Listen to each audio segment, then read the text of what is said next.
नमस्ते बच्चों। मौर्य वंश के इतिहास का अपन अध्ययन कर रहे थे और कल के अपने उस वीडियो को आगे बढ़ाते हुए मैं अजातशत्रु के पश्चात उत्तराधिकारी उदयन के बारे में जानकारी देने जा रहा हूँ। अजातशत्रु का पुत्र उदयन का वध शिशुनाग द्वारा किया गया था, जो उसका सेनापति था। उसके शासनकाल की प्रमुख विशेषता यह है कि उसने पाटलिपुत्र नामक किले का निर्माण गंगा के किनारे करवाया था और उनकी हत्या के साथ ही शिशुनाग वंश का शासनकाल मौर्य भगत में प्रारंभ हुआ।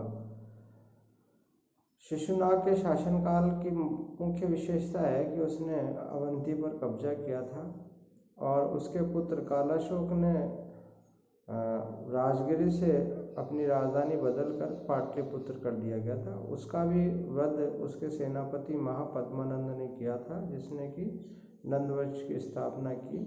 नंदवंश मूलतः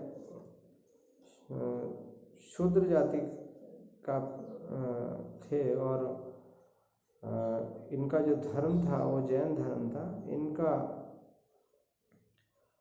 जो सबसे प्रसिद्ध शासक रहा है नंदवंश का, वो महापद्मानंद है, जो मगध शासकों में सबसे प्रसिद्ध शासकों में से एक है। यह एक पहला उत्तर भारत का ऐसा शासक था जिसने दक्षिण भारत में गोदावरी नदी के किनारे तक अपना कब्जा किया था और उत्तर पश्चिमी जनपदों में महापद्मानंद द्वारा सभी जनपदों पर कब्जा कर लिया गया था, केवल 2 को छोड़ के। इस नंदवंश का अंतिम शासक धनानंद था, जिसको 1321 ईस्वी में चंद्रगुप्त मौर्य द्वारा पराजित करके सत्ता से हटा दिया गया था।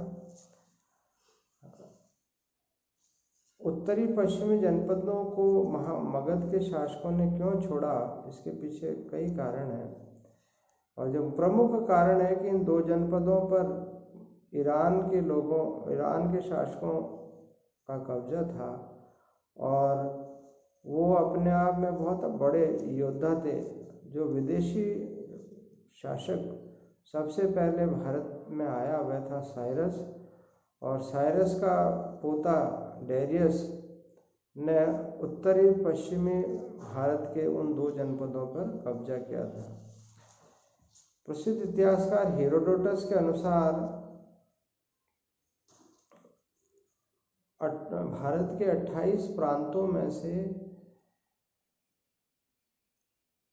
1/3 लोग अपनी आय का हिस्सा पर्शियन शासक को देते थे और पर्शियन भाषा में सिंधु को हिंदू बोला जाता था और उन्हीं के कारण बाद में नाम हिंदू पड़ा। सिंधु नदी एक डिमार्किंग लाइन के रूप में कार्य करती थी और उसको मुख्य सीमा मानते हुए सिंधु नदी के उस पार को वहाँ के लोग हिंदू नदी के उस पार कहने लगे और बाद में धीरे धीरे नाम हिंदू पड़ गया, और जो आज की तारीख में प्रसिद्ध बहुत ही ज़्यादा प्रचलित है। अलेक्जेंडर के आवागमन के साथ ही पर्शियन शासकों का जो आधिपत्य वो लगभग समाप्त हो गया जब डायरस द्वितीय को अलेक्जेंडर द्वारा पराजित कर दिया गया। ऐसा कहा जाए, इतिहास में ऐसे तथ्य हैं कि तक्षशिला के शासक अंबी ने अलेक्जेंडर को अपने यहाँ पर भारत में निमंत्रित किया था, जो यहाँ पर 2 साल रहा, 327 से 325 ईस्वा के पूर्व के मध्य। उसके द्वारा जो प्रसिद्ध युद्ध लड़ा गया वो हैदपास का युद्ध था, जिसमें उससे ज़्यादा सैनिकों की हानि हुई। परिणाम स्वरूप वे वापस लौट गया और 323 ईसा पूर्व में बेबीलोनिया जो ईरान में है, वहाँ पर अलेक्जेंडर की मृत्यु हो गई। सीरिया के शासक सेल्यूकस निकेटर ने अलेक्जेंडर की मृत्यु के पश्चात भारतीय उत्तरी पश्चिमी सीमांत प्रदेश और प्रांतों पर शासन किया।